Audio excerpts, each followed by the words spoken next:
Good evening 12th class students, मेरे प्यारे बच्चों। लेके माँ सरस्वती का नाम और करते हैं शुरू आज का काम। लेकिन आज का काम शुरू करने से पहले सबसे पहले मैं हेलो एल्किन्स और हेलो एरिन्स के जो हमारे टॉपर्स हैं, जिन्हें हमने स्टार्टिंग में भी दिखाया है, और मैं फिर से एक बार उनको और उनके माता पिता को धन्यवाद देता हूं कि आपने वास्तविकता में एक ऐसे होनहार बच्चे को जन्म दिया है, या मैं आपकी परवरिश को सल्यूट करता हूं। आपने इतने ईमानदार, इतने पंक्चुअल और इतने शालीन बच्चों की जो आपने परवरिश की है, उसके लिए आप सब मेरी तरफ से, अमित चौहान की तरफ से आप सब बधाई के पात्र हैं। मेरे प्यारे बच्चों, करते हैं शुरू आज का काम। अब घर बैठे D&F ब्लॉक होगा आसान जब टेक्नोलॉजी एक्सपर्ट वंश, कैमरामैन यश के साथ होंगे अमित चौहान। मेरे प्यारे बच्चों, कल वाले लेक्चर में हमने आपको पढ़ाया था और बेसिकली हमने कंटिन्यू कर रहे हैं हम पिछले 4 लेक्चर से, that is properties of D&F block elements. D&F block elements की प्रॉपर्टीज में प्रीवियस लेक्चर में आपको बताया गया, and that's basically the alloys formation. आज का लेक्चर हम पिछले वाले लेक्चर के हल्के से रिकैप के साथ शुरू करते हैं।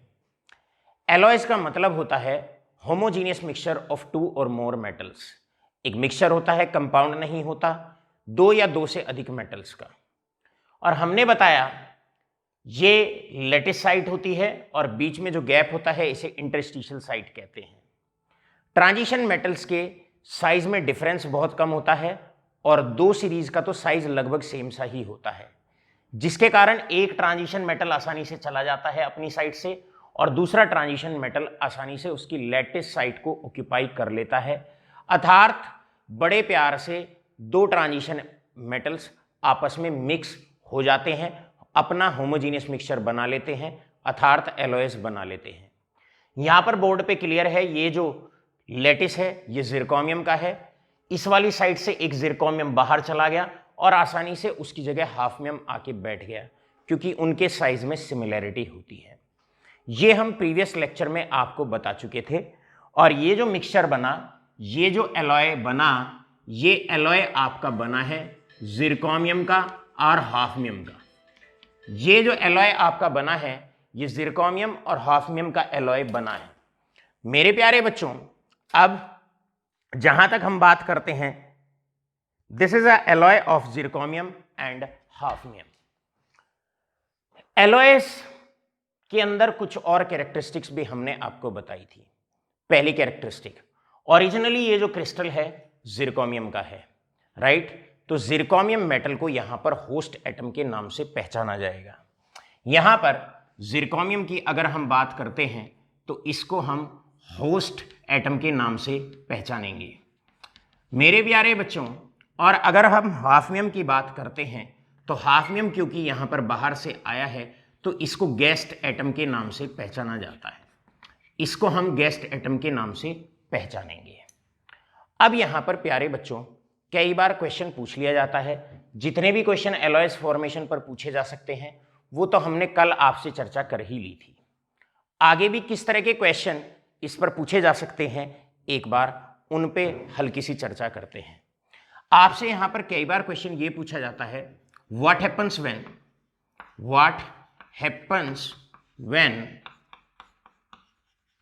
what happens when host and guest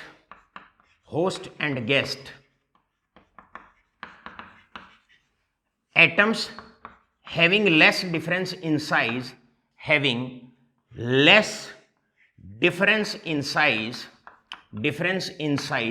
are mixed together। Difference in size are mixed together. भाई क्या होता है, अगर होस्ट और गेस्ट एटम को अगर आप मिलाते हैं, ये ट्रांजिशन एलिमेंट की बात नहीं है, कोई भी 2 एलिमेंट को आप मिला सकते हैं। जो ओरिजिनली जिसका लेटिस होता है उसे होस्ट कहा जाता है और जो नया सब्सटेंस बाहर से आता है उसको हम गेस्ट कहते हैं। तो भाई सीधी सी बात है, जिरकोनियम और हाफनियम के साइज में क्योंकि डिफरेंस कम होता है, और आप जानते हैं अगर साइज में डिफरेंस कम होगा तो आराम से गेस्ट एटम होस्ट एटम की जो लेटिस साइट है उसको ऑक्यूपाई कर लेगा। और अगर गेस्ट एटम होस्ट एटम की लेटिस साइट को ऑक्यूपाई करता है, तो आपके बनते हैं एलॉयस। तो यहां पर इस क्वेश्चन का सीधा सीधा आंसर था कि यहां पर बनेंगे एलॉयस। क्लियर है? तो इस एलॉय को जिरकोनियम हाफनियम एलॉय के नाम से पहचाना जाएगा। मेरे प्यारे बच्चों, आपसे यहां पर कुछ और एलॉयस की टर्म्स भी जनरली आप यूज कर सकते हैं। जैसे इंपॉर्टेंट एलॉयस की अगर मैं बात करूं, इंपॉर्टेंट एलॉयस में सबसे इंपॉर्टेंट एलॉय मरकरी के आते हैं। मेरे प्यारे बच्चों, note that important alloys are of mercury. यहां पर इंपॉर्टेंट एलॉयस मरकरी के पहचाने जाते हैं। एग्जाम्पल के तौर पे हम बात करते हैं, अगर हम बात करें, क्लियर, हम बात करते हैं इंपॉर्टेंट एलॉयस ऑफ मरकरी। याद रखेंगे, इंपॉर्टेंट एलॉय में जो मरकरी के एलॉय होते हैं उनको हम अमलगम के नाम से पहचानते हैं। नोट करिएगा, क्या कहा हमने? जो एलॉयस मरकरी के होते हैं उनको हम अमलगम के नाम से पहचानते हैं। एग्जाम्पल जैसे कि an alloy of sodium and mercury is basically known as sodium amalgam. So हमने कहा एलॉयज में जो मरकरी के एलॉयज होते हैं इसको सोडियम अमलगम के नाम से पहचाना जाएगा। सोडियम अमलगम के नाम से हम पहचानेंगे। इसके बाद बात करते हैं, जैसे कि से फॉर एग्जांपल कोई एलॉय अगर मैग्नीशियम का है, मैग्नीशियम मरकरी का है, मिक्सचर है उसका, तो उसको हम मैग्नीशियम अमलगम के नाम से पहचानेंगे। मेरे प्यारे बच्चों, ये तो बात थी जो कल के लेक्चर से एसोसिएटेड थी।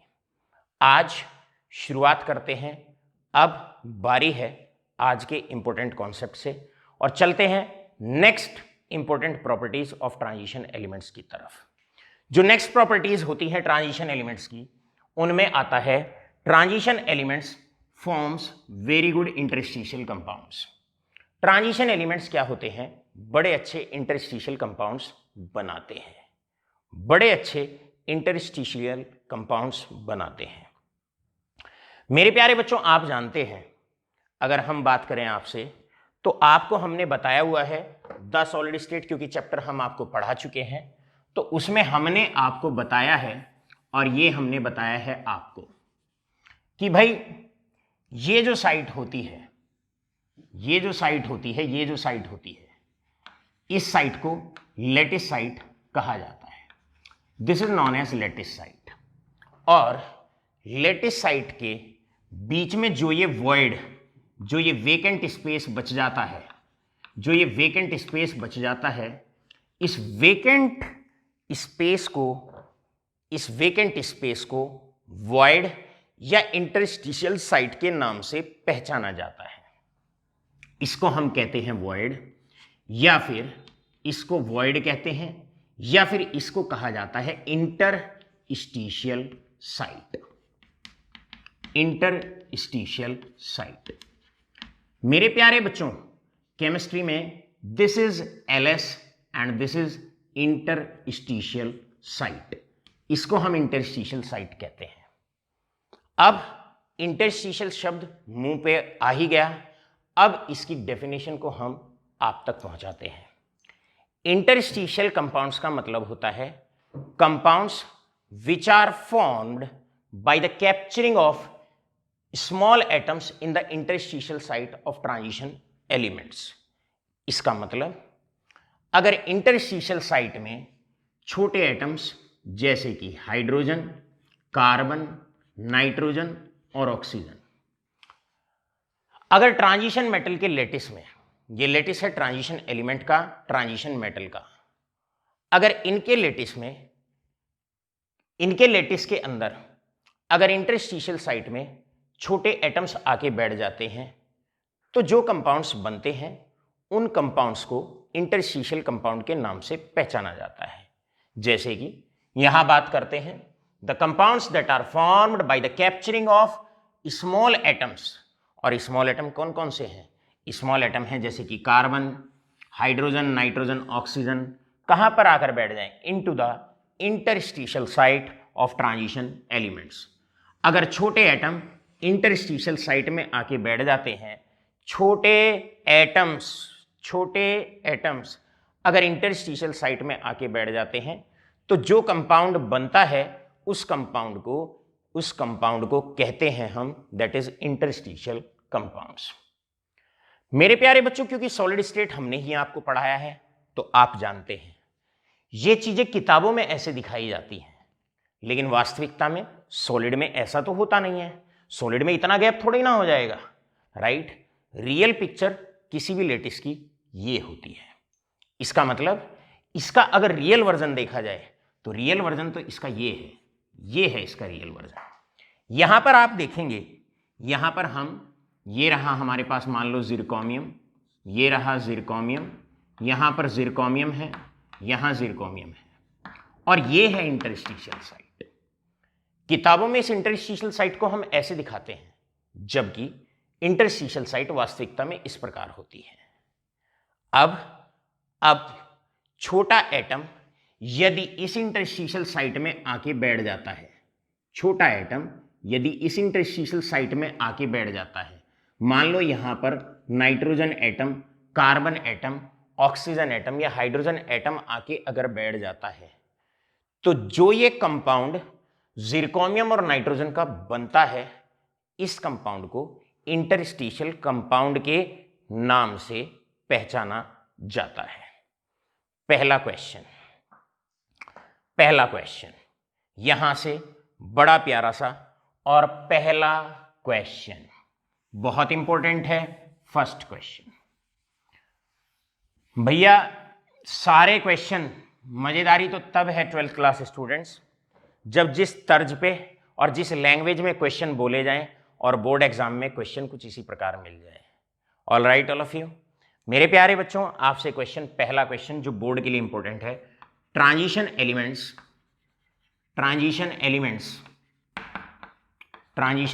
जो आपने रिकॉर्ड करना है, forms good variety of interstitial compounds.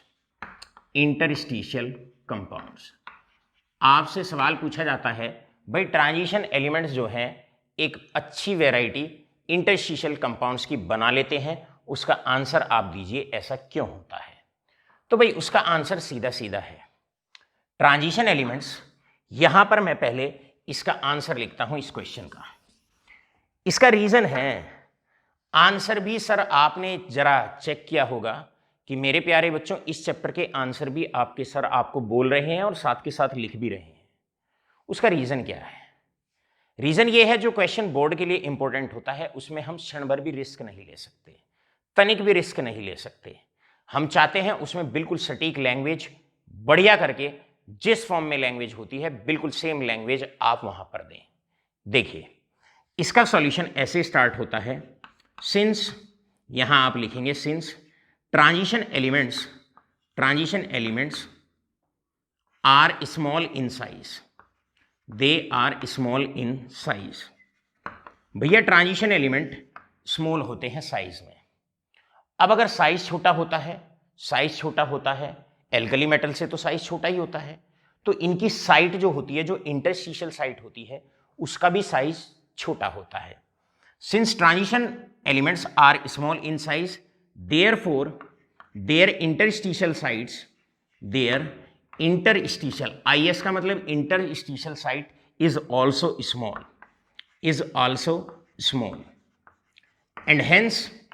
and hence can easily capture, और वो आराम से कैप्चर कर सकती है, capture small atoms of carbon and nitrogen, oxygen etcetera,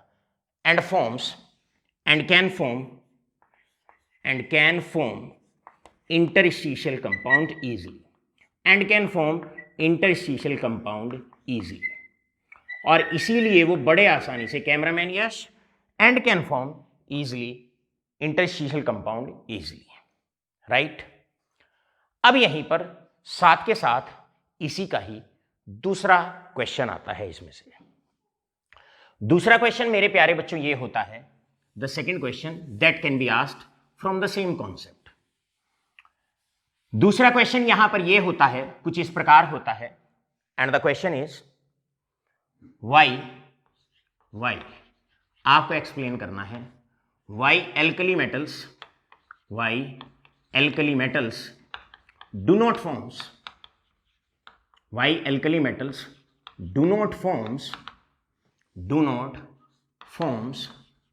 interstitial compounds easily। अब हमने एक क्वेश्चन की लैंग्वेज आपको बना के दिखा दी है, दूसरे क्वेश्चन की लैंग्वेज आप अपने आप उसको क्रिएट करेंगे, लेकिन हम आपको अच्छे से समझा देते हैं ऐसा क्यों होता है। मेरे प्यारे बच्चों, एल्कली जो मेटल होते हैं, जो एस ब्लॉक के मेटल होते हैं, उनका साइज बड़ा होता है। साइज बढ़ेगा मतलब उनका साइज ऐसा होता है। ये रहा आपके पास सोडियम, ये रहा आपके पास सोडियम, ये रहा आपके पास सोडियम, ये एल्कली मेटल्स हैं आपके पास। भैया जो एल्कली मेटल्स होते हैं उनका साइज बड़ा होता है। तो पहली लाइन में आप लिखेंगे alkali metals are bigger in size, therefore उनकी इंटरस्टिशियल साइट का भी साइज बड़ा होता है, therefore their interstitial site are also big. अब अगर बड़ी साइट है, इंटरस्टिशियल साइट बड़ी है, और उसमें कोई छोटा एटम जाएगा तो वो वहां पर फिट नहीं रह पाएगा। और होगा क्या, जब वो वहां फिट नहीं रहेगा, लूजली बाउंड रहेगा, तो आसानी से यहां से निकल के चला जाएगा। इसका मतलब लैटिस के अंदर आपका या इंटरस्टिशियल साइट के अंदर ये जो छोटे एटम होते हैं एल्कली मेटल के क्रिस्टल में रुक नहीं पाते हैं, क्योंकि आराम से वहां पर ये फिट नहीं हो पाते हैं। क्यों नहीं फिट हो पाते? क्योंकि वहां पर इनका साइज छोटा रह जाता है और इंटरस्टिशियल साइट का साइज बड़ा होता है, जिसकी वजह से एल्कली मेटल्स आर डिबार्ड या they do not forms interstitial compounds easily. इसीलिए ये इंटरस्टिशियल कंपाउंड आसानी से नहीं बना पाते हैं। मेरे प्यारे बच्चों, यहां पर आकर ये बड़े इंपॉर्टेंट से क्वेश्चन है, बोर्ड के क्वेश्चन है, डायरेक्ट इसी लैंग्वेज में पूछे जाते हैं, बार बार पूछे जाते हैं, कंसिस्टेंटली रिपीटेडली इनको पूछा जाता है। अब एक क्वेश्चन हम आपको बोलते हैं। अब एक क्वेश्चन आता है, जैसे एलॉयस फॉर्मेशन में हमने कहा what happens when host and guest atom having less difference in size are mixed. तो भैया जिरकोनियम हॉफियम को मिला दो, आयरन क्रोमियम को मिला दो, तो होना क्या है, वहां पर अगर साइज में डिफरेंस अगर कम है तो लैटिस साइड से एक एटम चला जाएगा, लैटिस साइड पे दूसरा एटम आ जाएगा, उस केस में बनते हैं एलॉयस। अब यहां पर मैं इसको थोड़ा सा चेंज कर देता हूं, having large difference in size. अब भैया यहां पर है having large difference in size. Host और गेस्ट एटम में अगर लार्ज डिफरेंस होता है साइज में, और ऐसे अगर एलिमेंट्स को आप मिलाते हैं या एटम्स को आप मिलाते हैं, तब क्या होता है मेरे प्यारे बच्चों? तब तो यही तो होगा, इनका साइज बड़ा है, इनका साइज छोटा है। आप जानते हैं अगर होस्ट और गेस्ट, ये होस्ट हैं, होस्ट का साइज बड़ा है, गेस्ट का साइज छोटा है, तब जो गेस्ट एटम होगा तब वो लैटिस साइट में न जाके इंटरस्टिशियल साइट में जाएगा, और अगर इंटरस्टिशियल साइट में जाएगा उस केस में बनेंगे इंटरस्टिशियल कंपाउंड्स। तो यहां पर इस क्वेश्चन का जो आंसर रहेगा, इस क्वेश्चन का स्क्रीनशॉट लो और साथ के साथ हिंट में लिख लीजिए। अगर लार्ज डिफरेंस होता है होस्ट और गेस्ट में तो इंटरस्टिशियल कंपाउंड्स बनते हैं, और अगर लार्ज डिफरेंस होता है, अगर कम डिफरेंस होता है साइज में, तो उस केस में एलॉयस बनते हैं। अब एक क्वेश्चन हम आपके लिए देते हैं, होमवर्क के लिए आपको देते हैं। क्वेश्चन है व्हाट आर बड़ा इंपॉर्टेंट है, व्हाट आर नंबर 1, एमसीक्यूज के लिए भी बहुत इंपॉर्टेंट है। What are substitutional solid solutions, substitutional solid solutions and B what are, ये तो रहे आपके सब्स्टिट्यूशनल सॉलिड सॉल्यूशंस की, और दूसरे हैं interstitial solid solutions, interstitial solid solutions. आपने जो चर्चा करनी है, आपने जो अब घर के लिए आपका जो होमवर्क है, जो विचाराधीन है, जिस पे आपको देखना है, सर्च करना है, ढूंढना है, और अगर समझ में आ गया है लेक्चर में ही, बोलते बोलते ही समझ में आ गया, तो उसी के अकॉर्डिंग आंसर दे देना है। क्वेश्चन है what are substitutional solid solution and interstitial solid solutions. यहां आकर हमारा जो पहला पार्ट होता है आज की प्रॉपर्टी का, वो हमने यहां पर समाप्त कर दिया है। आशा करता हूं आप इस पूरे पार्ट को अच्छे से नोट डाउन करेंगे, क्योंकि आप जानते हो जब हम कहते हैं नोट डाउन करेंगे का मतलब स्क्रीनशॉट लेंगे, क्योंकि खटैक से हम इसको करते हैं रब। लेकर आ गए हैं अब next characteristic of transition elements, और नेक्स्ट कैरेक्टरिस्टिक्स है आपकी कॉम्प्लेक्स फॉर्मेशन। किताबी बातों में और जनरल बातों में बहुत बार डिफरेंस आता है। अब हम जैसे कॉम्प्लेक्स फॉर्मेशन की ही बात करते हैं। मेरे प्यारे बच्चों, ज्यादातर एल्कली मेटल्स के जो कंपाउंड्स आप देखते होंगे, जैसे आपने देख लिया कि भाई NaCl, आपने देखा MgSO4, आप जनरली कंपाउंड इस तरीके से देखते हो, या पी ब्लॉक के एलिमेंट्स हैं उनके कंपाउंड्स भी आप जनरली Al2SO4 होल थ्राइस ऐसे आप देखते होंगे। लेकिन जैसे जैसे आप ट्रांजिशन एलिमेंट्स के कंपाउंड ज्यादातर जब आप पढ़ोगे, तो उनमें आप देखोगे कि ट्रांजिशन एलिमेंट्स के ज्यादातर जो कंपाउंड्स हैं वो कुछ इस प्रकार लिखे हुए आपको मिलेंगे। इस प्रकार ज्यादातर आपको जो कंपाउंड्स हैं वो आप देखेंगे। इसका मतलब क्या है, यहां एक्स्ट्रा क्या है ट्रांजिशन एलिमेंट्स के कंपाउंड्स में?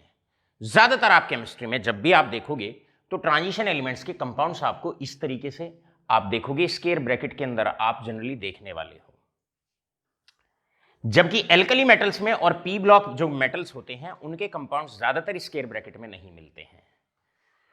तो इस शब्द की शुरुआत यहीं से हो जाती है, इस शब्द की शुरुआत यहीं से हो जाती है। क्या ऐसे कंपाउंड्स जिनको हम स्क्वायर ब्रैकेट में दिखाते हैं उन्हें कॉम्प्लेक्सेस कहते हैं। लेकिन ये तो पहचान हुई कि कॉम्प्लेक्स का मतलब क्या है।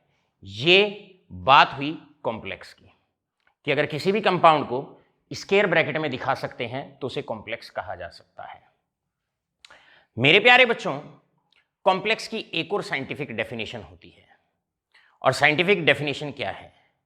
साइंटिफिक डेफिनेशन है कॉम्प्लेक्स की एक ऐसी स्पीसी जहां पर सेंटर में मेटल आयन होता है, सेंटर में मेटल आयन होता है या ट्रांजिशन मेटल आयन होता है, और उसे कुछ ग्रुप्स या तो वे न्यूट्रल मॉलिक्यूल हों जैसे कि H2O, राइट, H2O है इस प्रकार H2O पानी, या फिर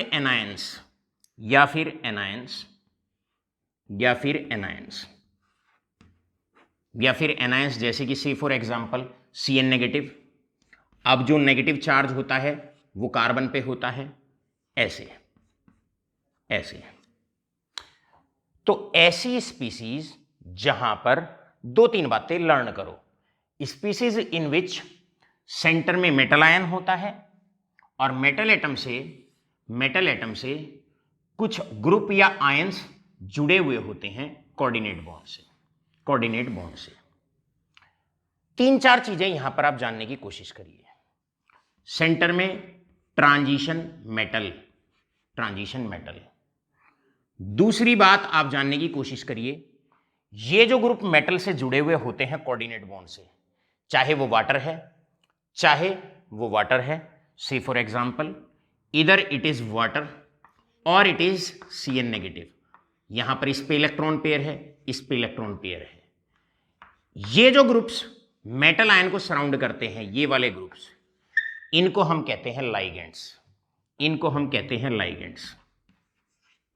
सो ऑल टुगेदर आप ये भी कह सकते हैं, अब अगर इसको और इसको जोड़ दिया जाए, इन्हें लाइगेंड्स कहते हैं, इनको हम लाइगेंड्स कहते हैं, these are known as ligands.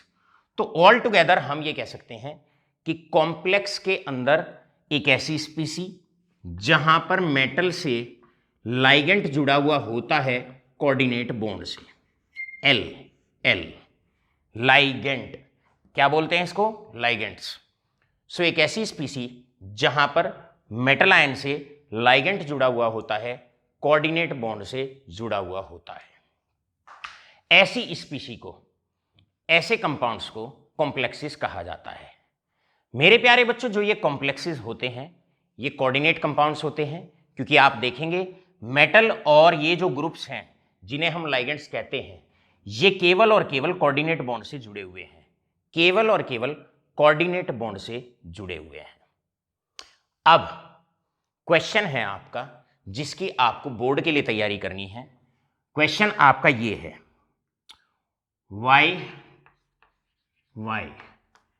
why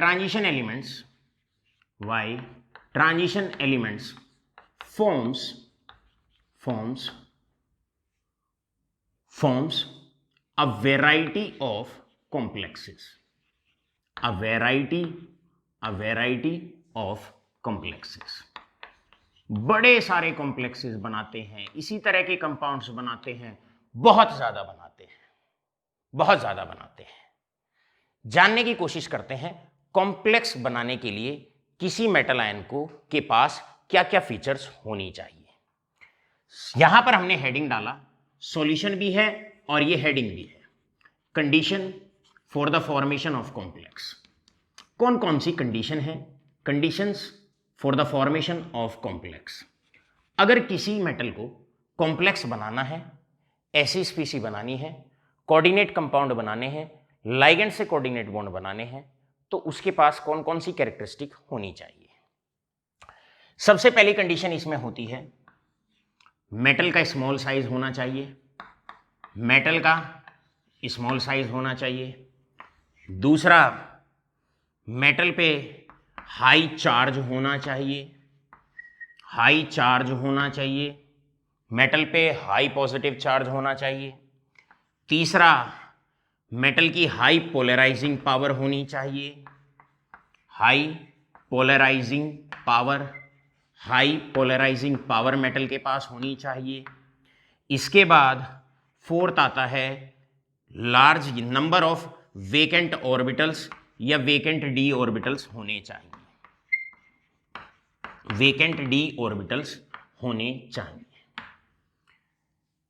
ये चारों बातें ऐसी होती हैं जिनमें ट्रांजिशन एलिमेंट बिल्कुल टिट्टो फिट बैठता है। और अगर ट्रांजिशन एलिमेंट इन चारों बातों में बिल्कुल फिट बैठता है तो वो एलओएस या वो कॉम्प्लेक्सेस भी बहुत अच्छे बनाता है। चलो देखते हैं एक एक टर्म का कॉम्प्लेक्स फॉर्मेशन से क्या क्या लेना देना है। मेरे प्यारे बच्चों, आपने यहां पर देखा होगा मेटल इलेक्ट्रॉन पेयर एक्सेप्ट कर रहा है, during the formation of bond. जब लाइगेंड्स मेटल से बॉन्ड बनाते हैं, और लाइगेंड मैं बार बार कह रहा हूं, किन्हें कहा गया, वे मॉलिक्यूल्स, वे स्पीसी, वे आयंस जो मेटल से कोऑर्डिनेट बॉन्ड से जुड़े हुए होते हैं। अब अगर मेटल को एक कोऑर्डिनेट बॉन्ड इधर, एक इधर बनाना है, तो कोऑर्डिनेट बॉन्ड कैसे बनता है। कोऑर्डिनेट बॉन्ड 11वीं क्लास में आपको बताया गया है कि इलेक्ट्रॉन डेंसिटी ट्रांसफर होती है, पूरा ये एक फुल्ली फिल्ड ऑर्बिटल होना चाहिए, इसके पास मेटल के पास वेकेंट ऑर्बिटल होना चाहिए, और इस प्रकार एक फुल्ली फिल्ड एटॉमिक ऑर्बिटल से वेकेंट ऑर्बिटल में इलेक्ट्रॉन डेंसिटी ट्रांसफर होती है। सो लाइगेंड्स क्या करते हैं, अपने फुल्ली फिल्ड एटॉमिक ऑर्बिटल से मेटल के वेकेंट ऑर्बिटल में इलेक्ट्रॉन डेंसिटी ट्रांसफर करते हैं, और जब एक फुल्ली फिल्ड एटॉमिक ऑर्बिटल से वेकेंट ऑर्बिटल में इलेक्ट्रॉन डेंसिटी ट्रांसफर होती है तो बनता है कोऑर्डिनेट बॉन्ड। क्या बनता है, कोऑर्डिनेट बॉन्ड। तो इसका मतलब मेटल को एक इलेक्ट्रॉन पेयर यहां एक्सेप्ट करना है, एक वेकेंट ऑर्बिटल, एक यहां से एक्सेप्ट करना है, दूसरा वेकेंट ऑर्बिटल, यहां से एक्सेप्ट करना है, तीसरा वेकेंट, इधर से एक्सेप्ट करना है, चौथा वेकेंट। मेटल के पास बड़े सारे वेकेंट ऑर्बिटल्स होने चाहिए। और ट्रांजिशन एलिमेंट्स आप लोग जानते हैं, स्कैंडियम की अगर मैं आपसे पूछूं, अगर मैं स्कैंडियम की आपसे बात करूं तो आप कहोगे सर 3D1 3D1 3D1, आप कहोगे 4s2, राइट। तो आप कहोगे क्या इसके पास वेकेंट ऑर्बिटल होते हैं या नहीं होते हैं? स्कैंडियम के पास ये रहा एक वेकेंट ऑर्बिटल, ये रहा एक, ये रहा एक, ये रहा एक, ये रहा। इसी प्रकार टाइटेनियम में एक और इलेक्ट्रॉन आ जाएगा और फिर वेकेंट वेकेंट वेकेंट। सो क्या होता है मेरे प्यारे बच्चों, लाइगेंड्स जो इलेक्ट्रॉन पेयर देते हैं, जो इलेक्ट्रॉन पेयर देते हैं, उनको एक्सेप्ट करने के लिए मेटल के पास खाली ऑर्बिटल होने चाहिए, वेकेंट ऑर्बिटल्स होने चाहिए। और ट्रांजिशन एलिमेंट्स की बड़ी अच्छी सी खासियत होती है। क्या खासियत होती है? ट्रांजिशन एलिमेंट उन्हें ही कहा जाता है जिनका डी इनकम्प्लीट होता है, डी पूरा भरा हुआ ही नहीं होता है। तो इनके पास बड़े सारे वेकेंट डी ऑर्बिटल्स होते हैं जिनमें ये लाइगेंड से आसानी से इलेक्ट्रॉन पेयर को एक्सेप्ट कर सकते हैं, हंसते हुए, खेलते हुए, मुस्कुराते हुए एक्सेप्ट कर सकते हैं। तो ट्रांजिशन एलिमेंट एलॉयज बनाने की जो सबसे प्राइमरी कंडीशन है वो है availability of vacant D orbitals, transition elements के पास होते हैं। नेक्स्ट प्रॉपर्टी क्या होनी चाहिए? नेक्स्ट प्रॉपर्टी होती है ट्रांजिशन एलिमेंट्स का मतलब मेटल्स का साइज छोटा होना चाहिए। भाई ट्रांजिशन जो मेटल होते हैं वो एल्कली मेटल के बाद आते हैं, इनका साइज एल्कली मेटल से छोटा होता ही है। नेक्स्ट प्रॉपर्टी क्या है? भाई हाई चार्ज होना चाहिए। होता ही है हाई चार्ज। आपसे पूछूं मैंगनीज +7 तक दिखा देता है, +7 तक दिखा देता है, +5 तक दिखा देता है, कितने सारे वेरिएबल ऑक्सीडेशन स्टेट शो करते हैं, हाई चार्ज शो करते हैं। आयरन +3 शो करता है, मैंगनीज +5 +7, क्रोमियम +6 तक दिखा देता है। तो इन पे स्मॉल साइज भी होता है, हाई चार्ज भी होता है। चार्ज पॉजिटिव चार्ज ज्यादा होना चाहिए। पॉजिटिव चार्ज मेटल आयन पे जितना ज्यादा होगा उतनी जल्दी से इलेक्ट्रॉन पेयर को अपनी तरफ खींचेगा। All right. और तीसरी प्रॉपर्टी है हाई पोलराइजिंग पावर।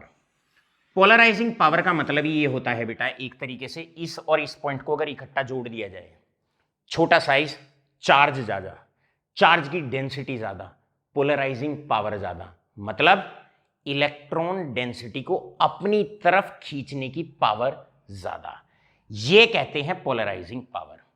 भैया ट्रांजिशन एलिमेंट्स का स्मॉल साइज होता है, उन पे चार्ज ज्यादा होता है, वेरिएबल ऑक्सीडेशन स्टेट क्योंकि ये शो करते हैं, काफी ज्यादा इलेक्ट्रॉन इनके बॉन्डिंग में चले जाते हैं, तो इनकी पोलराइजिंग पावर अर्थात इलेक्ट्रॉन डेंसिटी को अपनी तरफ खींचने की टेंडेंसी बहुत ज्यादा होती है।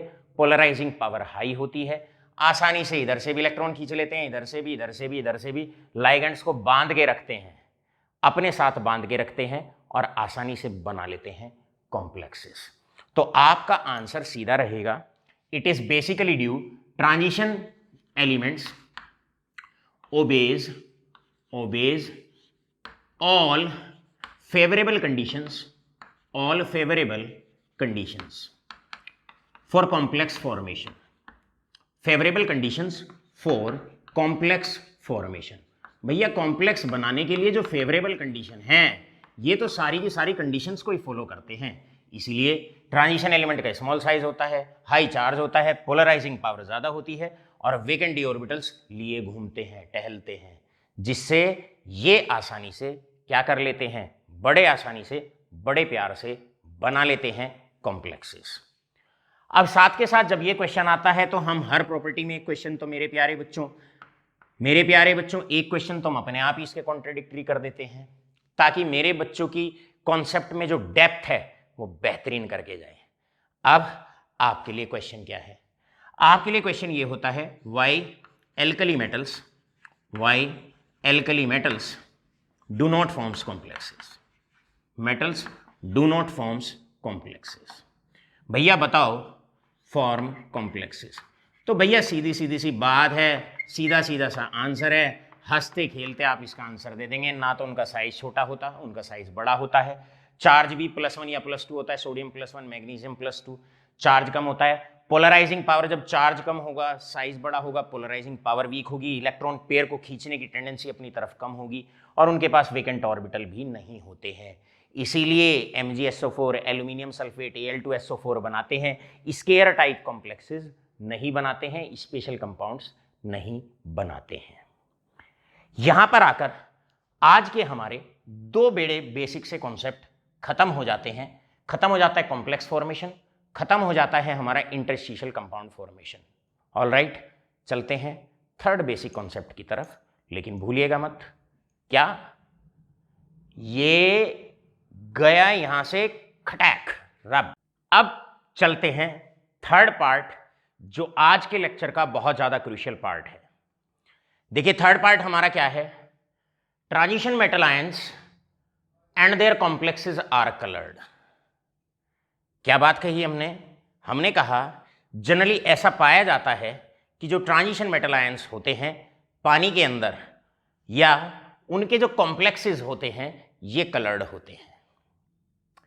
मेरे प्यारे बच्चों, ये जो पूरा टॉपिक है, इससे पहले कि मैं इस पे बोलना शुरू करूं, मैं आपको एक बात कहता हूं, और बात ये है, जहां पर D में 1 से लेके D9 इलेक्ट्रॉन अगर हैं, ट्रांजिशन मेटल आयंस आप पढ़ रहे हैं, ट्रांजिशन एलिमेंट्स आप पढ़ रहे हैं, तो जिनका D इनकम्प्लीट है, अर्थात जो ट्रांजिशन मेटल आयंस हैं जिन्हें आप ट्रांजिशन एलिमेंट्स कैसे कहते हो, ये तो कलर्ड होंगे, ये तो कलर्ड होंगे, दे विल बी कलर्ड।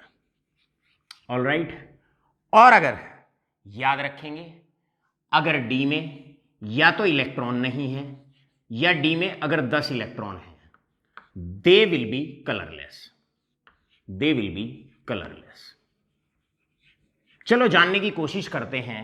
तो स्टार्टिंग में टॉपिक शुरू करने से पहले ही हमने कह दिया, याद रखेंगे इस टॉपिक में आगे बढ़ने से पहले आपने केवल उन मेटल आयंस को कलर्ड बताना है और उन कॉम्प्लेक्सेस को कलर्ड बताना है जहां पर D में 1 से लेकर 9 इलेक्ट्रॉन अगर पाए जाते हैं। ट्रांजिशन मेटल आयन को देखना है, अगर उसके D में D सबशेल में 1 से 9 इलेक्ट्रॉन है तो कलर्ड होगा, और अगर D में इलेक्ट्रॉन नहीं है या D में अगर 10 इलेक्ट्रॉन है अर्थात वो पूरा भरा हुआ है तो वो कलरलेस होगा। चलो मेरे प्यारे बच्चों, जानने की कोशिश करते हैं ऐसा क्यों होता है। देखिए, इस कॉन्सेप्ट को समझाया एक बहुत ही इंपॉर्टेंट थियरी ने, जिस थियरी को कहा जाता है crystal field theory, crystal field theory. अब आगे हम जो भी एक्सप्लेनेशन देने वाले हैं वो देने वाले हैं एक थियरी के बिहाफ पर, और इस थियरी को कहा जाता है क्रिस्टल फील्ड थियरी, CFT, जिसको हम शॉर्टकट में कहते हैं, शॉर्ट फॉर्म में हम CFT कहते हैं। मेरे प्यारे बच्चों, CFT क्या कहती है, क्रिस्टल फील्ड थियरी क्या कहती है? क्रिस्टल फील्ड थियरी ये कहती है, ये मेटल के D ऑर्बिटल्स हैं, ये D ऑर्बिटल्स हैं, D सबशेल के 5 ऑर्बिटल्स हैं। ऑलराइट, और इस वक्त ये डीजेनरेट हैं।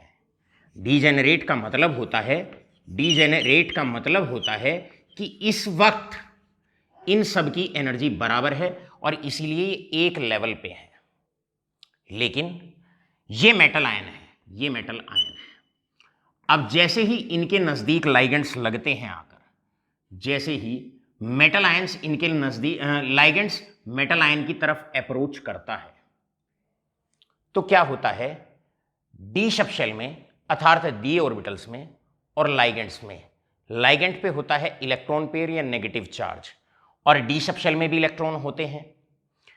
ये आपस में रिपेल करते हैं, आपस में रिपेल करते हैं। 11th क्लास केमिकल बॉन्डिंग में आपको बताया जाता है, जब रिपल्शन होता है तो हल्की सी एनर्जी बढ़ती है, अट्रैक्शन से एनर्जी कम होती है। तो इन पांचों डी सबशेल के ऑर्बिटल की, डी सबशेल के ऑर्बिटल्स की हल्की सी एनर्जी रिपल्शन के कारण बढ़ जाती है। लेकिन जैसे ही ये लाइगेंड्स और नजदीक आते हैं, जैसे ही ये लाइगेंड्स मेटल के और नजदीक आते हैं, और नजदीक आते हैं, और नजदीक होता है क्या, जो ये डी सबशेल होता है इसकी जो डीजेनरेसी होती है, मतलब जो डीजेनरेसी का मतलब है एनर्जी अलाइक, एनर्जेटिकली अलाइक, जो इनकी एनर्जी थी वो एक समान नहीं रहती। जैसे ही लाइगेंड मेटल से बॉन्ड बनाता है या जैसे ही कॉम्प्लेक्स फॉर्मेशन होती है, उस दौरान लाइगेंड्स जैसे ही मेटल की तरफ अप्रोच करता है तो जो डी सबशेल होता है उसके जो 5 ऑर्बिटल्स होते हैं वो 2 सेट में टूट जाते हैं। एक सेट 2 ऑर्बिटल्स का ऊपर चला जाता है, उन दोनों की एनर्जी ज्यादा हो जाती है, और एक सेट डी ऑर्बिटल्स का नीचे रह जाता है जिसकी एनर्जी कम रह जाती है। मेरे प्यारे बच्चों, ये जो सेट ऊपर जाता है जिसकी एनर्जी बढ़ जाती है इसको ईजी सेट कहा जाता है, और ये जो सेट नीचे रह जाता है एनर्जी में इसको कहा जाता है T2G सेट ऑफ ऑर्बिटल्स। आगे बढ़ने से पहले कितनी बातों का ध्यान रखें। पहली बात, जब कोई कॉम्प्लेक्स फॉर्मेशन होती है, जैसे मान लो ये कॉम्प्लेक्स बनना है, राइट, ये कॉम्प्लेक्स बनना है, तो ये लाइगेंड है, ये मेटल की तरफ अप्रोच करते हैं। अभी तक कितनी बात बताई, जस्ट सुनिएगा बस ध्यान से, राइट, और फिर देखना आपके क्वेश्चन कितने आसानी से निकलते हैं। जब ये लाइगेंड्स मेटल आयन की तरफ अप्रोच करते हैं, जब तक दूर रहते हैं तब तक डी सबशेल के 5 ऑर्बिटल की एनर्जी सेम रहती है, डीजेनरेट ऑर्बिटल्स। जैसे ही और नजदीक आते हैं तो मेटल का जो डी सबशेल है उसके जो ऑर्बिटल हैं वो 2 सेट में टूट जाते हैं। 2 ऑर्बिटल की एनर्जी बढ़ जाती है और 3 ऑर्बिटल की एनर्जी कम रह जाती है। जिनकी बढ़ जाती है उन्हें ईजी सेट ऑफ ऑर्बिटल्स कहा जाता है, और जिनकी एनर्जी कम रह जाती है उन्हें T2G सेट ऑफ ऑर्बिटल्स कहा जाता है। ये डी सबशेल के ही ऑर्बिटल हैं जो 2 सेट में टूट गए हैं, राइट। अब D subshell 2 set of orbitals में टूट गया, डी सबशेल के ऑर्बिटल्स को 2 सेट में टूट जाने को टूट गया, इसे कहा जाता है क्रिस्टल फील्ड स्प्लिटिंग। इसको कहते हैं क्रिस्टल फील्ड स्प्लिटिंग। मेरे प्यारे बच्चों, पहली टर्म क्रिस्टल फील्ड स्प्लिटिंग मतलब splitting of orbitals of D subshell into 2 sets. और वो 2 सेट कौन कौन से हैं? एक है ईजी सेट ऑफ ऑर्बिटल्स और दूसरा है T2G set of orbitals. All right, बस डी सबशेल के ऑर्बिटल्स का 2 सेट ऑफ ऑर्बिटल में टूट जाना, एक T2G सेट और एक ईजी सेट, इसको क्रिस्टल फील्ड स्प्लिटिंग के नाम से पहचाना जाता है, राइट। अब मान लो हमारे पास ये इलेक्ट्रॉन है, डी सबशेल के अंदर एक इलेक्ट्रॉन है। सवाल तो हमारा ये था, मेटल आयंस या कॉम्प्लेक्सेस कलर्ड क्यों होते हैं? अब मेरे प्यारे बच्चों, कलर फिनोमिनन कहां से आता है जरा ध्यान से। अब सर आपके इस कॉन्सेप्ट का आंसर देने वाले हैं। क्या होता है, जैसे ही इस इलेक्ट्रॉन पे कोई रेडिएशन पड़ती है आगे, मान लो व्हाइट लाइट पड़ी। अब व्हाइट लाइट में क्या है, मान लो ये 7 कलर्स हैं, विबग्योर।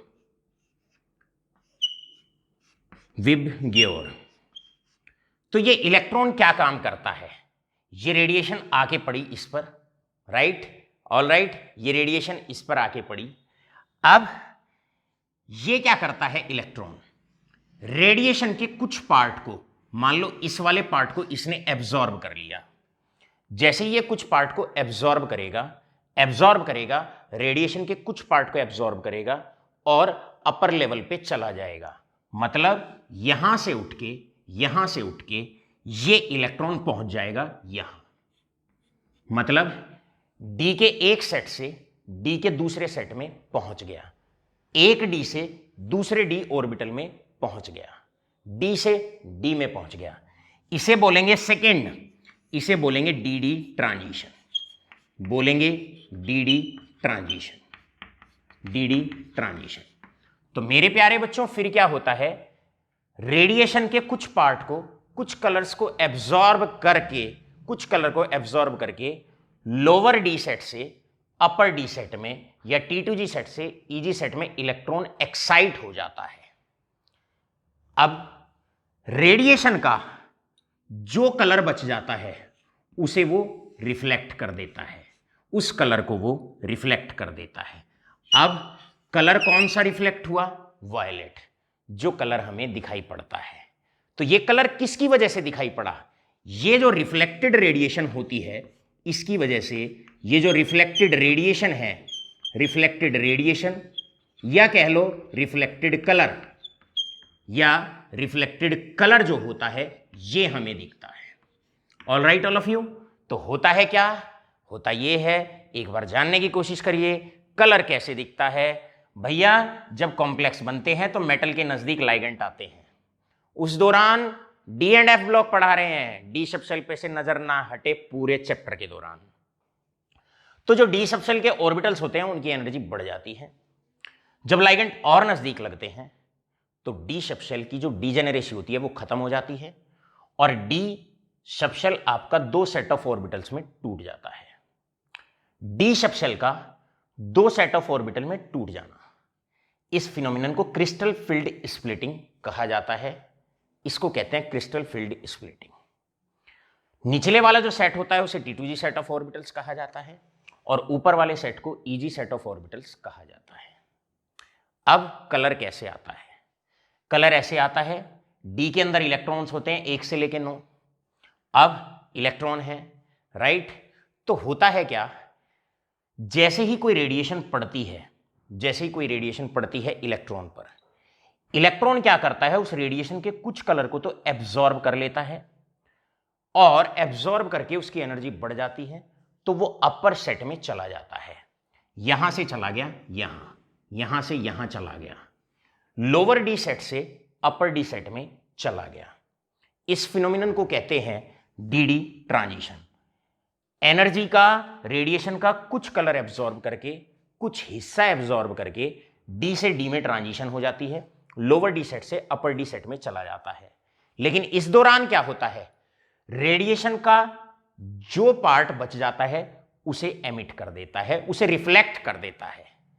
अब इस रिफ्लेक्टेड रेडिएशन या रिफ्लेक्टेड कलर की वजह से आपको कलर दिखाई पड़ता है।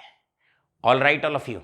ये था पूरा फिनोमिनन जो आपको एक्सप्लेन करना है, transition metal ions and there compounds coloured क्यों होते हैं।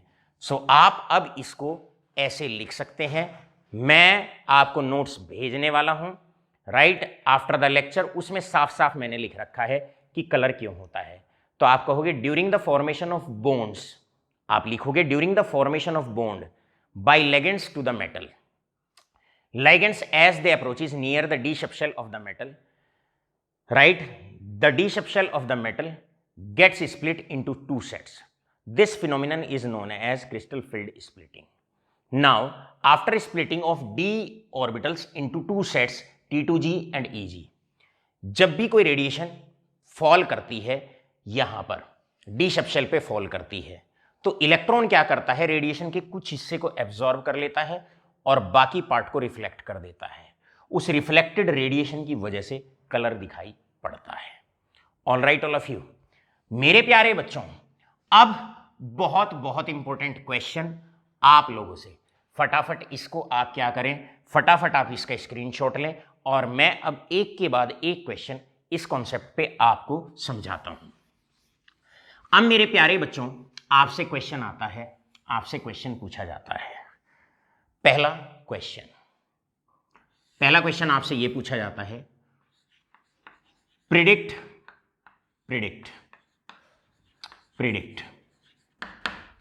Which of the, predict cameraman Yash, predict which of the ions, predict which of the ions will be coloured. आपको यह बताना है will be colored in their aqueous solution, आपको यह बताना है कौन कौन से आयंस इनमें से एक्वस सॉल्यूशन के अंदर कलर्ड होंगे, राइट। कौन कौन से आयंस कलर्ड होंगे। Number one scandium 3 positive, scandium 2 positive, vanadium 2 positive. Number 3 manganese 3 positive. Fourth आपको बताना है जिंक 2 पॉजिटिव, फिफ्थ आपको बताना है स्कैंडियम 3 पॉजिटिव, राइट। चलो भाई शुरुआत करते हैं सॉल्यूशन। जब हमने आपको ये कॉन्सेप्ट पढ़ाना शुरू किया, सो मेरे प्यारे बच्चों आपके ध्यान होगा स्टार्टिंग में ही हमने एक बात कही थी, कलर फिनोमिनन क्यों होता है या कहां पर आयंस कलर्ड दिखाई पड़ेंगे, जहां पर डी के अंदर 1 से 9 इलेक्ट्रॉन होंगे। बस ये चेक कर लो, बात खत्म। अगर 1 से 9 इलेक्ट्रॉन है तो वहां पर क्रिस्टल फील्ड स्प्लिटिंग होगी और फिर डी से डी में ट्रांजिशन होगा, और अगर डी से डी में ट्रांजिशन होगा तो रिफ्लेक्टेड कलर आएगा। किसी भी आंसर में जब जब आपसे कलर फिनोमिना पे आंसर पूछा जाए, 2 शब्द अपने आंसर में जरूर डालना। पहला, क्रिस्टल फील्ड स्प्लिटिंग होगी, और फिर एक इलेक्ट्रॉन लोअर डी से अपर डी में जाएगा, मतलब डी डी ट्रांजिशन होगा। अगर ये दोनों कार्य हुए हैं तो रिफ्लेक्टेड जो रेडिएशन है वो आपको कलर की फॉर्म में दिखाई पड़ेगी, राइट। दोनों लाइनें सटीक करके जमा के लिखनी है। जैसे स्कैंडियम 2 पॉजिटिव, भैया लिखो इलेक्ट्रॉनिक कॉन्फ़िगरेशन। सबसे पहले स्कैंडियम, आयन की डायरेक्ट कभी नहीं लिखनी। अब आप जानते हो यहां पर क्या होता है, यहां पर है आपने इलेक्ट्रॉनिक कॉन्फ़िगरेशन स्कैंडियम की लिखी, दैट इज स्कैंडियम का नंबर 21 होता है, 4s2 and 3d1। All right, आप चाहो तो डायरेक्टली भी इसको लिख सकते हो, ऐसे ना लिख के शॉर्टकट में भी अब आप इसको लिख सकते हो, राइट। कैसे लिखोगे, दैट इज आप लिखोगे 3d1 4s2। स्कैंडियम 2 आयन को बताना है कि पानी के अंदर कलर होगा या नहीं होगा। चलो भाई 2 इलेक्ट्रॉन अब निकाल दो, ये 2 इलेक्ट्रॉन निकल जाएंगे। जब ये 2 इलेक्ट्रॉन निकल जाएंगे तो डी के अंदर हम बात करते हैं, डी के अंदर बचेंगे, भाई चौक देना मुझे जरा, ये वाली चौक दो। अब डी के अंदर आप देखेंगे, डी के अंदर आपके बचते हैं एक इलेक्ट्रॉन डी के अंदर आपका बचेगा। और अगर डी के अंदर एक इलेक्ट्रॉन आपका बचता है, अब यहां चेक करें, आप क्या चेक करेंगे, डी में 1 से लेके अगर 9 इलेक्ट्रॉन है तो yes this will be coloured, बिल्कुल होगा, कलर्ड होगा। फिर आप आंसर भी लिखेंगे कलर्ड क्यों होगा, आप कहो इसमें CFS होगा, और CFS के बाद लोअर डी से अपर डी में इलेक्ट्रॉन ट्रांजिशन होगा और रिफ्लेक्टेड रेडिएशन की वजह से कलर दिखाई पड़ेगा। चलो मेरे प्यारे बच्चों मैंगनीज 3 की बात करो, अब इसकी बात करो। ऑल राइट, इसकी बात करो। Yes this is not good. All right, अब मैंगनीज की बात करो। पहले मैंगनीज की कॉन्फ़िगरेशन आप लिख के बताओ। मैंगनीज की कॉन्फ़िगरेशन होती है 3d5 4s2। अब आपसे मेरा सवाल है, मैंगनीज +3 आयन को आपको बताना है। बताओ भैया, 3 इलेक्ट्रॉन निकाल दो, 2 इलेक्ट्रॉन आप यहां से निकालेंगे, 1 इलेक्ट्रॉन आप यहां से निकालेंगे। जब आप 2 इलेक्ट्रॉन यहां से 1 यहां से निकालोगे तो बचने वाला है आपके पास बचेगा, दैट इज यहां पर आपके पास बचता है, आई वांट दिस, यहां पर आपके पास बचेगा दैट इज 3d4। अब आप बताओ क्या कहा हमने, आप कहोगे सीधा सीधा डी में 1 से लेकर 9 इलेक्ट्रॉन है, बिल्कुल कलर्ड होगा। और कलर्ड क्यों होगा, रीजन क्योंकि यहां पर CFS होगा, क्रिस्टल फील्ड स्प्लिटिंग होगी, उसके बाद डी से डी में ट्रांजिशन होगा। और हमने आपको कह दिया अगर डी से डी में ट्रांजिशन होगा, CFS होगा, डी से डी में ट्रांजिशन होगा और रिफ्लेक्टेड रेडिएशन की वजह से कलर दिखाई पड़ेगा। इसके बाद ये था मैंगनीज 3+। अब आपसे पूछते हैं, चलो भाई अब जिंक +2 के विषय में बताइए। मेरे प्यारे बच्चों जिंक का नंबर 30, इलेक्ट्रॉनिक कॉन्फ़िगरेशन हो जाएगी दैट इज 3d10 और 4s2। अब जिंक 2 आयन को आपने बताना है, यहां से ये 2 इलेक्ट्रॉन आप निकालेंगे। जब ये 2 इलेक्ट्रॉन आप निकाल देंगे, बचने वाला क्या है, ये आपका जिंक 2+, 2 इलेक्ट्रॉन आपने यहां से निकाल दिए। 2 इलेक्ट्रॉन जब आप यहां से निकाल देंगे, अब जरा गौर फरमाएं सारे के सारे बच्चे, डी में 10 इलेक्ट्रॉन है, अगर डी में 0 हो या डी में 10 इलेक्ट्रॉन हो तो कंपाउंड होगा आपका कलरलेस। तो ये आपका कलर्ड नहीं होगा, ये होगा कलरलेस, इसीलिए हमने व्हाइट से इसको लिखा है और इनको हमने थोड़ा सा कलर्ड लिखा है। जो कलर हैं उन्हें कलर दिखाओ, जो कलरलेस है, जिनमें रंग ही नहीं है, उन्हें बेरंग दिखाओ। राइट, इस प्रकार ये आपका होगा कलरलेस। मेरे प्यारे बच्चों, आपके पास और भी टाइप क्वेश्चंस के बन सकते हैं। बड़ा प्यारा क्वेश्चन था ये। राइट, चलते हैं नेक्स्ट क्वेश्चंस की तरफ। और नेक्स्ट क्वेश्चन आपके क्या है? नेक्स्ट क्वेश्चन है आपका, जो आपका यहां पर बन सकता है, बड़ा प्यारा सा क्वेश्चन। बताओ भाई, ये जो कंपाउंड है, will this compound will be coloured और कलरलेस? अब हम एक कंपाउंड आपके लिए लिख रहे हैं और आपसे पूछ रहे हैं, क्वेश्चन कभी कभी ट्रांजिशन मेटल आयन पर भी आ सकता है। आपसे पूछा जा सकता है कि भाई बताइए, say for example the compound can be given as like this. आपसे पूछा जा सकता है zinc H2O 4, all right, N2 positive. आप बताओ ये कलर्ड होगा, विल बी कलर्ड और कलरलेस? विल बी कलर्ड और कलरलेस? आपको बताना है कलर्ड है या कलरलेस है। चलो भाई, ऐसे केस में घबराना नहीं, बड़े आसान तरीके से आपको इसे शॉर्ट आउट करना है। कैसे? नजर अर्जुन की तरह ट्रांजिशन मेटल आयन पर बनी रहे। ये रहा ट्रांजिशन मेटल आयन, इस पे चार्ज निकाल लो। X, वाटर है 4, 4 वाटर मल्टीप्लाइड बाई 4, और इन सब का चार्ज मिला के आया +2। ये कॉमन सेंस है। ट्रांजिशन मेटल आयन पे चार्ज आप निकाल लीजिए। ऑल राइट, हमारे टेक्नोलॉजी एक्सपर्ट कह रहे हैं बहुत देर हो गई लेक्चर में, ये क्वेश्चन आप समझाओ और इसके बाद लेक्चर बंद करो।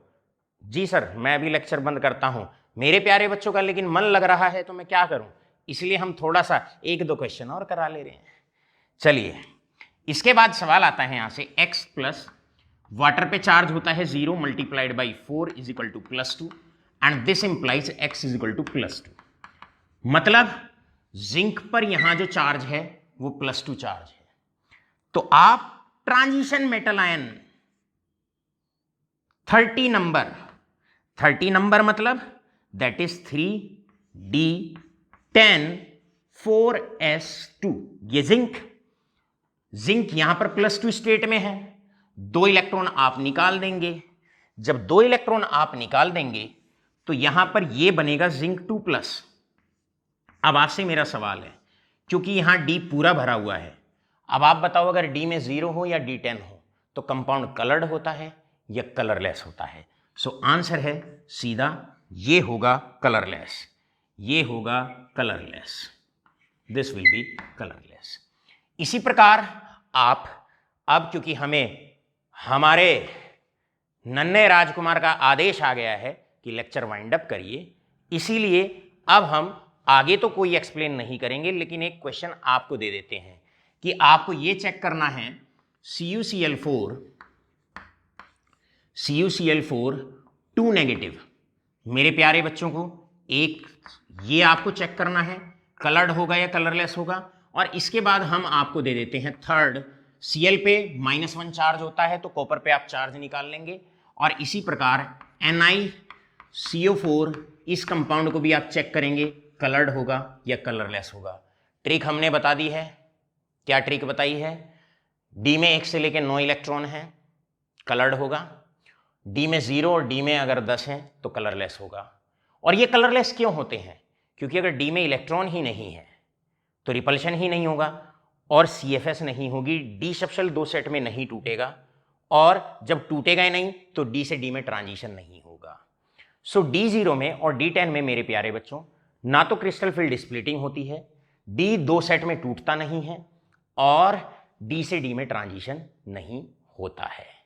राइट, तो पूरा आंसर दबा के आपको लिखना है। 3 कॉन्सेप्ट अमित चौहान सर ने आज आपको पढ़ाए। अब जरा बस व्हाट्सएप पर रिप्लाई कर दो कैसा महसूस कर रहे हैं ट्रांजिशन मेटल्स में आप। धन्यवाद।